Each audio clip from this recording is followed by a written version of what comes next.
What's going on, guys and gals, and welcome to Good Real Hunting. We're having the good reels, so you don't have to. It's your boy Brad. The Brett man's over there. Of course, no, he's over there. But either way, I made a switcheroo just because yes, it's freaking Ghostface, man, and you gotta play little mind games, So I figured just for little mind games out you there. did me dirty over here. But anyway, so Scream came out last week. We did the review for it, so check that out for sure. We had a good time with the review. But today we're going to be ranking the franchise from the worst to the best. So it's going to be a lot of fun. We're going to talk briefly about all 5 movies and put them in order, Brett, man. And I'm excited to do this because this is a tough franchise to rank. These are good movies. These are all solid. Oh yeah, there is not one dud in this particular franchise. They all fall been really damn solid, like 3 or above for me. If you could do 3 or above within your franchise, especially with 5 movies within your franchise, you really are doing a damn good job. So this is going to be a tough one to rank, especially in the middle pack, because that can just be like it could change at any moment. But I'm ready to go, my friend, when you are. Let's go, man. Let's do this. All right, let's go ahead and go with my number 5. My number 5 is Scream 5. No, I'm just kidding with you. It is Scream 3. And again, this is not a bad Scream movie. I can still have a really damn good time with this movie. And of course, Sidney Prescott is awesome again. A great third act, especially the final battle between her and Roman. However, it's just like out of them, like it's really comedic. Like it does have the serious tones, but I feel like it more focuses on the comedic tone, and it really does feel like Scooby Doo ish, kind of like who is the real killer, da da da da, and all that. It's just the only thing this movie is missing is the dog. But I feel like also, lastly, this is more of Dewey and Gail's story versus Sydney's, because Sydney is just randomly shows up in the middle, like at the second act. And she gets her third act and all that, but I just feel like it's still mainly a Gail and Dewey storyline.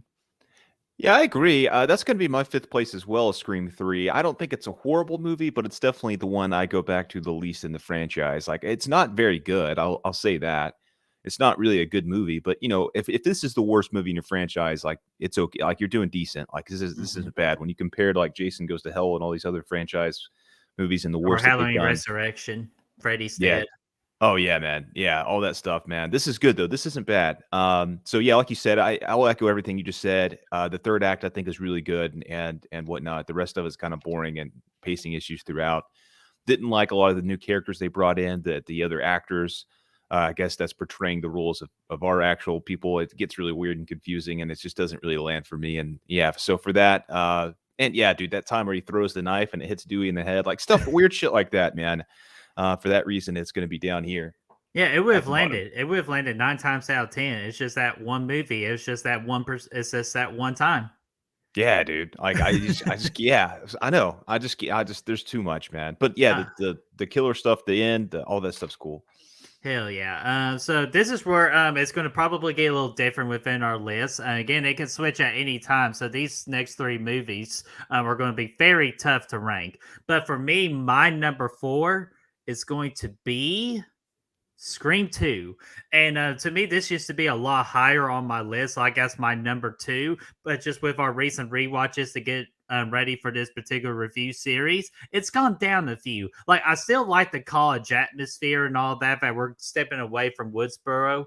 But it's just the fact that I feel like they could have done more with the college campus aspect of it. But I still think that.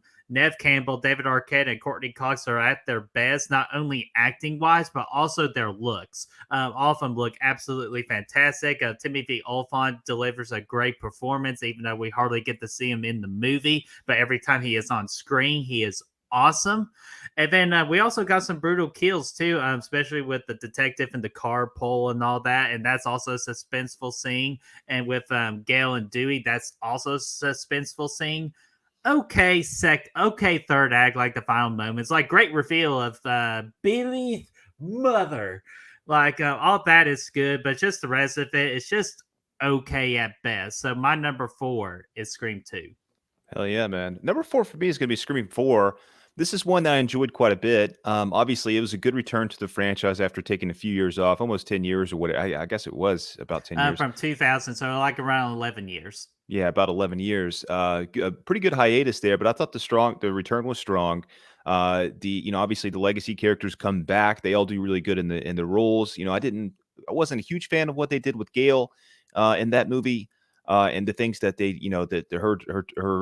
where she was as a character, I guess, at that point and stuff. But Nev Campbell is really good again. Dewey was solid, and the story was a lot of fun. The new characters they brought in they were decent. Kirby obviously was a lot of fun, and I know that's Brett's favorite there. I thought she was really good, and the kills were solid too. We had some good moments. The opening segment of this movie was very entertaining. I enjoyed that quite a bit. It just kind of lost me a little bit in the third act, and again, I just it was a little bit too comedic at times, I guess, for me. Yeah, and you know what? And that's fair too. So that's actually a nice segue into my number three. So my number three is Scream 4. It just has like all a certain like reemergence of why I really love this movie so much, aka Kirby. Just Kirby is just such an amazing character, and it's just unfortunate about kind of like how she winded up at the end of the fourth one. But there's positives to that, but later on about that. But yeah, with Scream 4, the legacy characters were good, but I felt like kind of like in Halloween Kills, they just didn't like what we call pass the torch. Even though I feel like that they didn't bring them back for that reason at all, but they were still great. Like again, Dev Campbell, David O'Carroll, Courtney Cox do a phenomenal job with the role they are given. Besides Kirby, the other characters were just okay. Even though I thought Jill was a pretty good Ghostface. I know you don't like her motives, but I can understand her motives. But the big thing that really bugs me about this movie is just the color grading with how they edited it and all that. It just made it look dark, and I just don't understand that. It just really bothers me. It bothers me with each watch. So my number three is Scream 4. I like it, dude. So we're And going fuck down. Bruce Willis. Oh yeah, hell yeah, dude. So that brings me into number three, man. That's gonna be Scream 5, the newbie here. Scream 5, the one that just came out. This was a lot of fun, man. This was a surprising, solid return to the franchise. I didn't have a lot of expectations for it, but I really enjoyed it. I'm not going to say too much about it because I don't want to spoil it if you haven't seen it. But overall, I really like what they did with the characters here, the legacy characters. Once again, they come back, they do good things with them. I like this direction with them more so than what they did in the last one. I think it makes a little bit more sense, and everything is good here. They've had some arcs since the last time we've seen them, and there were some things that's happened and whatnot. So I like that. They seem for the first time they've actually progressed in their lives, I guess is one way of putting that.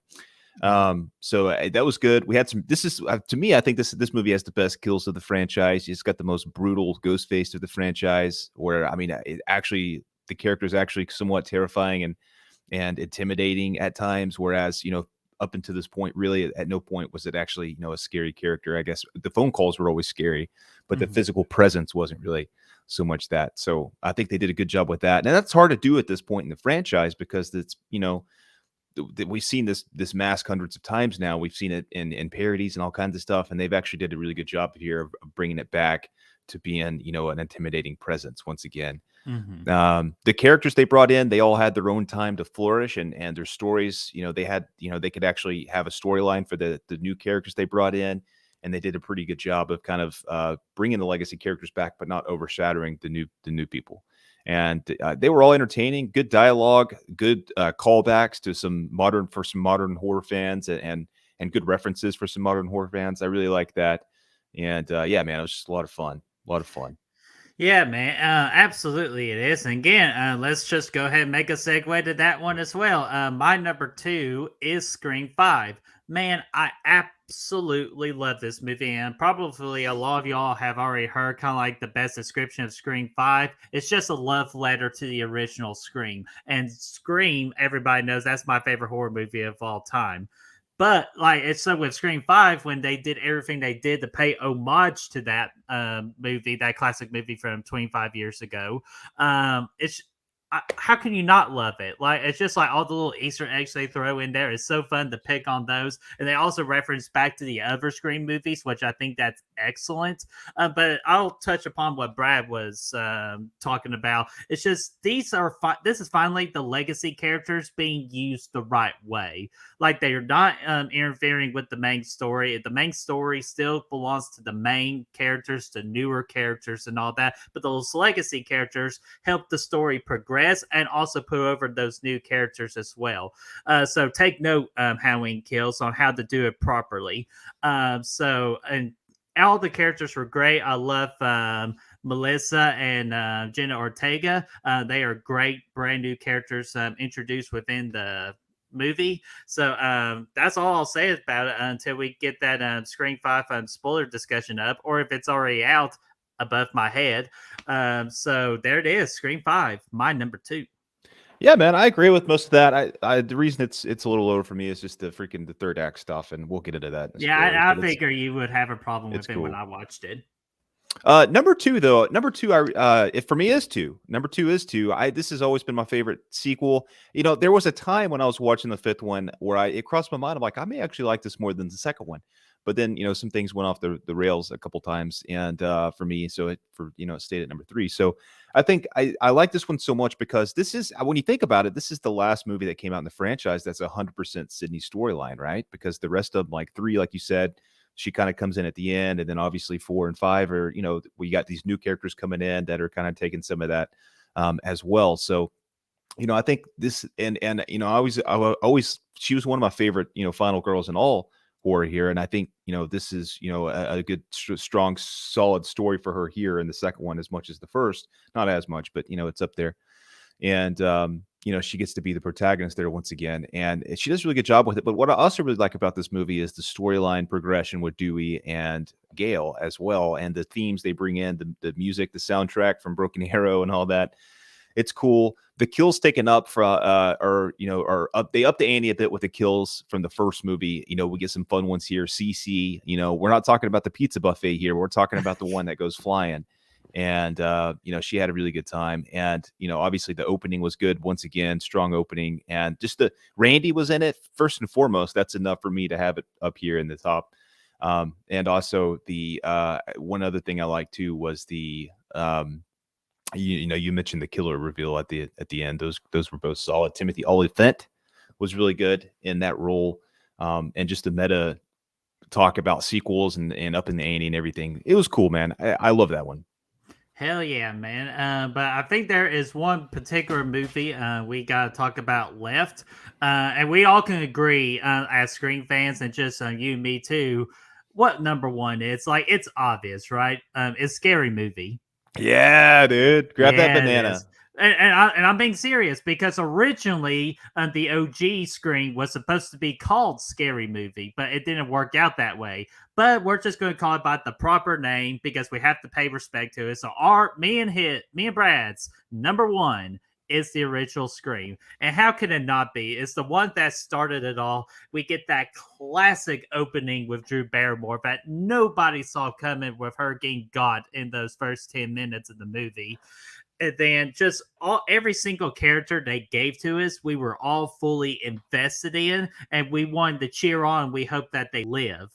And then, of course, the epic reveal in the third act with Billy and Stu, so damn epic. And then, of course, freaking Matthew Lillard play Stu. It's just so damn charismatic, and it's just one of my favorite horror movie performances of all time. Because you could just tell he was really having a great time with it. It's just Scream. It's just epic, man. Listen to our review of it, just kind of like for more details on why we love that movie so much. But my number one, obviously, is Scream. Yeah, man. Same here, obviously. I think the characters in this movie were so much fun. A lot of chemistry between them all. You can actually buy them as being friends, and really seeing past the performances and stuff. So I really like that. And the kills were fine, I guess. I mean, nothing nothing really stood out as other than the garage situation there. Obviously, the opening kill was one of the best. I think it's one of the best openings in all of horror, like ever. I mean, Mm-hmm. I mean, obviously, the whole segment is very suspenseful, and now that it has, at this point, it hadn't been done to death. So it's actually pretty scary to think about the phone call and everything that ensues afterwards and stuff. And that was pretty groundbreaking. And then, obviously, I mean, we talked in the review how groundbreaking the movie is from being self-aware and everything like that. We all know that. But obviously this, Billy and Stu, man, those guys are freaking nuts, man. And they've tried to replicate the success ever since. They never quite got it back to this level. There's not been a killer reveal as good as this one. And nobody expected to have two killers. Now it's the norm, right? So it was cool. Love it. All kinds of twists and turns. Very classic. One of the best of all time.